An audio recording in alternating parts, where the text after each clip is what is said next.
Assalamualaikum warahmatullahi wabarakatuh. Selamat pagi, selamat siang, selamat malam. Salam sejahtera bagi teman-teman semua. Apa kabar mahasiswa dan mahasiswi Universitas Bina Sarana Informatika, khususnya Prodi Diplomasi Kehubungan Masyarakat atau Public Relations. Semoga Anda semua dalam keadaan sehat selalu dan senantiasa produktif berkarya dari hari ke hari. Pada hari ini, saya Robusta Muntahan Widiala sebagai dosen pengampu mata kuliah Riset Public Relations senang sekali dapat menjumpai Anda secara virtual pada pokok bahasan pertemuan 4. Oleh karena itu, tanpa membuang waktu lagi, izinkan saya share screen, kita akan membahas pokok bahasan pertemuan 4 tentang metodologi riset kualitatif.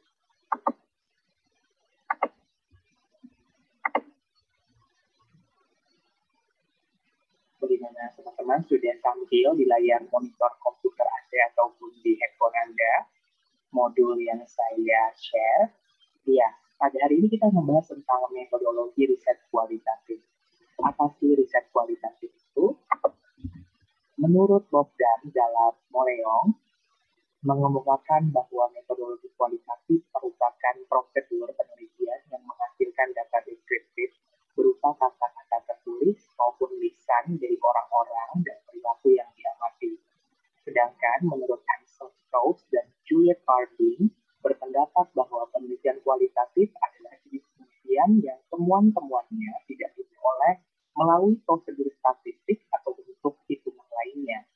Maka itulah penelitian kualitatif dengan metode analisa deskriptif merupakan suatu penelitian yang ditujukan untuk mendeskripsikan dan menganalisis fenomena, peristiwa, aktivitas sosial, sikap, kepercayaan, persepsi, dan pemikiran orang secara individual maupun kelompok.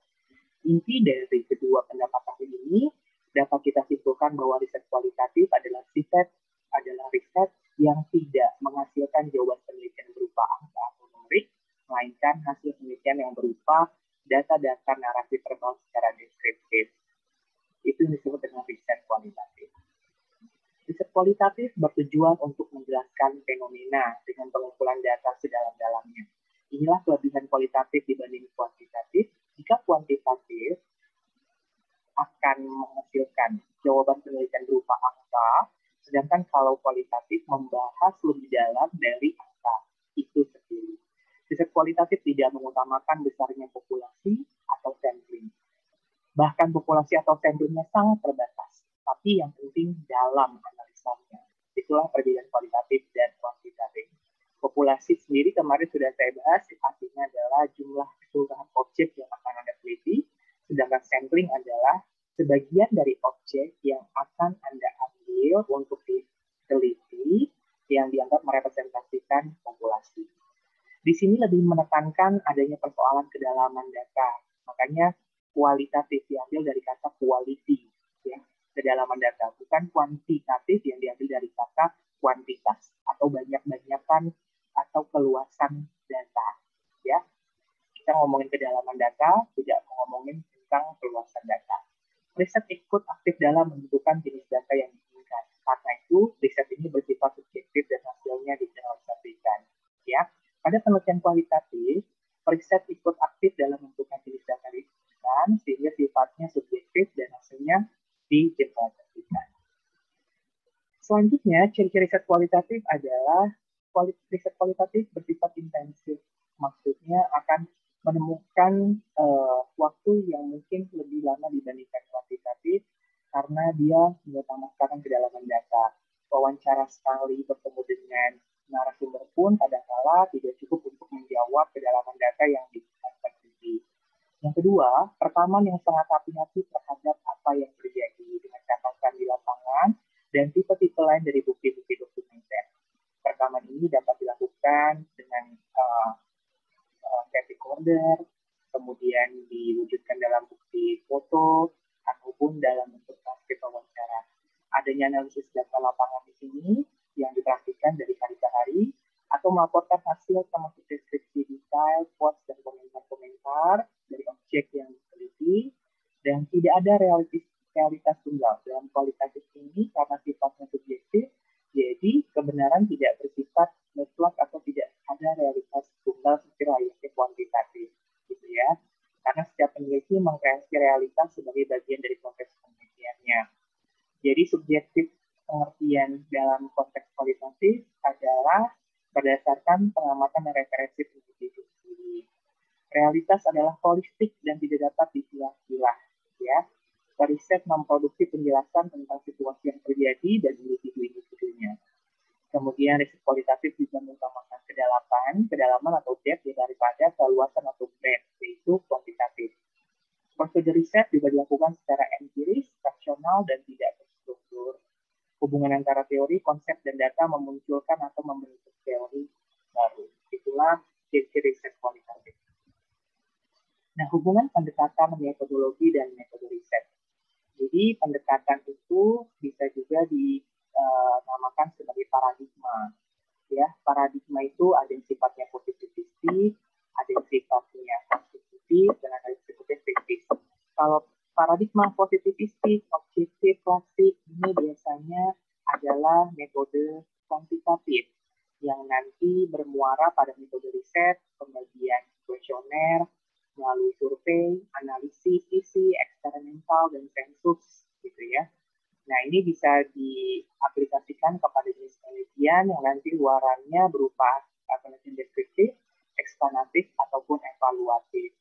Sedangkan kalau kita memilih paradigma atau pendekatan konstruktivis, nanti akan mendekati metodologi riset kualitatif. Dengan metode riset observasi non-partisipan, baik observasi partisipan, dan interview, dan juga fokus group discussion, studi kasus, maupun analisis kualitatif. Yang nanti caranya atau tipe luarannya bisa berupa deskriptif, eksplorasi, atau grounded. Sedangkan untuk paradigma atau pendekatan kritis, nanti juga akan berpulang kepada penelitian kualitatif dengan metode riset yang lebih spesifik, adanya analisis wacana, training, dan semiotika. Dan luarannya bersifat deskriptif. Gitu ya. Nah, metode kualitatif dapat dilakukan dengan beberapa cara. Pertama, ada metode focus group discussion, yaitu dengan mengundang pihak-pihak tertentu lebih dari satu orang yang terkait dengan fenomena atau objek yang kita teliti. Dan nanti peneliti akan berperan sebagai moderator yang akan memimpin jalannya diskusi, dan mereka akan saling brainstorming untuk melakukan tukar pikiran dan gagasan dalam menjawab permasalahan yang dilemparkan peneliti. Nanti peneliti juga di sini bertindak sebagai pencatat atau hal-hal yang penting yang ditemukan dari diskusi yang sudah dijalankan. Itu disebut dengan focus group discussion. Ada juga metode wawancara mendalam atau depth interview yang dilakukan dengan kegiatan tanya jawab antara peneliti dan objek yang diteliti. Penelitian ini bisa bertemu lebih dari satu kali karena sifat wawancaranya mendalam dan berhenti sampai dengan bertemu pertanyaan jenuh, yaitu pertanyaan yang tidak dapat ditanyakan lagi. Kemudian ada metode observasi. Observasi itu berasal dari kata observe yang artinya pengamatan. Ada observasi partisipan dan juga ada observasi non-partisipan. Observasi partisipan adalah ketika si peneliti terjun langsung dan terlibat langsung dengan kegiatan objek yang diteliti. Sedangkan kalau observasi non-partisipan adalah kegiatan pengamatan dilakukan oleh peneliti tanpa harus terjun langsung atau terlibat langsung dengan objek yang diteliti. Nah, contohnya misalnya kamu meneliti PTX dan kamu memang bekerja juga di sana atau melakukan magang juga di sana. Berarti kamu dapat menyatakan observasi partisipan. Tapi jika misal kamu meneliti PTX tanpa harus melakukan magang atau terlibat langsung dalam produksi kerja atau produksi fenomena yang objek kamu teliti secara langsung, hanya melihat dari luar, itu disebut sebagai observasi non-partisipan. Ada juga metode studi kasus, yaitu metode yang diawali dari kasus yang kontroversial, baru diangkat menjadi rumusan permasalahan, dan rumusan permasalahan itu kamu jawab dengan hasil penelitian kamu. Di sini, riset ini menggunakan berbagai sumber data, sebanyak mungkin data yang bisa digunakan untuk meneliti, menguraikan, menjelaskan secara komprehensif berbagai aspek individu, kelompok, suatu program, organisasi, atau peristiwa secara sistematis. Ada juga metode dokumentasi, nama juga dokumentasi. Berarti di sini terkait dengan metode pengarsipan, gitu ya, foto memfoto, gitu ya, kemudian penyimpanan file-file tertentu yang memang dibutuhkan sebagai hasil penelitian kamu, baik itu berupa company profile atau kegiatan perusahaan tertentu dan analisis kalau metode riset perpustakaan berasal dari kata studi literatur yang artinya peneliti perlu memperkaya dan memperkuat landasan teori dari laporan penelitiannya dengan cara melakukan observasi buku-buku yang terkait dengan objek yang diteliti yang punya konteks bobot ilmiah tinggi seperti jurnal ilmiah, majalah ilmiah dan lain sebagainya. Seperti itu. Itu disebut dengan metode riset perpustakaan. Nah, jenis atau tipe riset juga dibagi atas beberapa hal. Pertama ada jenis eksploratif. Jenis tipe ini menggali data tanpa mengoperasionalisasi konsep atau menguji konsep pada realitas yang diteliti. Jenis riset ini paling sederhana dan mendasar, biasanya kualitatif. Jenis eksploratif ini contohnya adalah ketika misalnya kamu mengevaluasi strategi marketing public relations PT Lotte Indonesia dalam memperingati Hari Ibu. Nah, itu karena kamu ingin mengeksplor apa saja yang ada dalam strategi perusahaan itu kamu dapat tuangkan dalam aktif penelitian dengan jenis kualitatif eksploratif.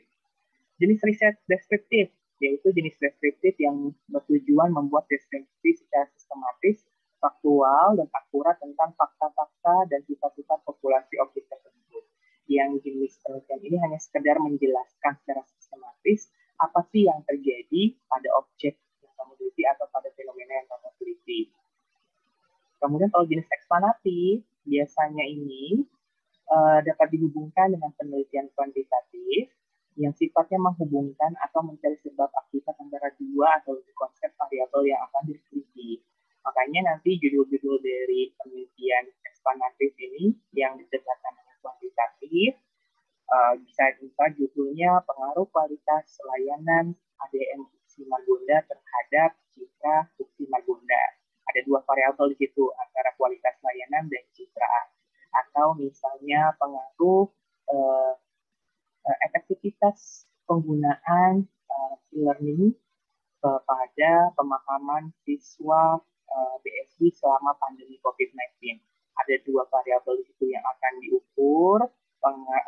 Tingkat sebab dan akibatnya itu efektivitas penggunaan e-learning yaitu MyBest dengan pemahaman. Itu disebut dengan jenis eksplanatif. Ada juga jenis evaluatif, yaitu jenis riset ini mengkaji efektivitas atau keberhasilan suatu program, membutuhkan definisi konsep, kerangka konseptual, kerangka teori, operasionalisasi konsep, hipotesis, ukuran keberhasilan riset, dan rekomendasi. Jenis evaluatif ini juga dapat dilakukan dengan dua pendekatan, baik kualitatif maupun kuantitatif. Kalau judul-judul dari jenis evaluatif, ya tadi ya, misal efektivitas iklan All New Honda Scoopy 2021, misalnya terhadap minat beli pelanggan di daerah Depok, contohnya seperti itu. Nah, itu disebut dengan jenis evaluatif ya, untuk mengevaluasi apakah efektif iklan yang dirancang oleh produsen atau pengiklan kepada minat beli masyarakat di Depok terhadap produk otomotif itu. Itu disebut dengan jenis evaluatif ya, bisa dilakukan dengan dua pendekatan, baik kualitatif maupun kuantitatif. Demikian teman-teman, materi kita pada pertemuan 4, semoga dapat dipahami, dan jika ada pertanyaan, bisa dapat langsung ditanyakan di WhatsApp group ataupun Japri saya. Mohon maaf jika ada kesalahan, baik lisan dan perbuatan, salam sehat selalu. Assalamualaikum warahmatullahi wabarakatuh.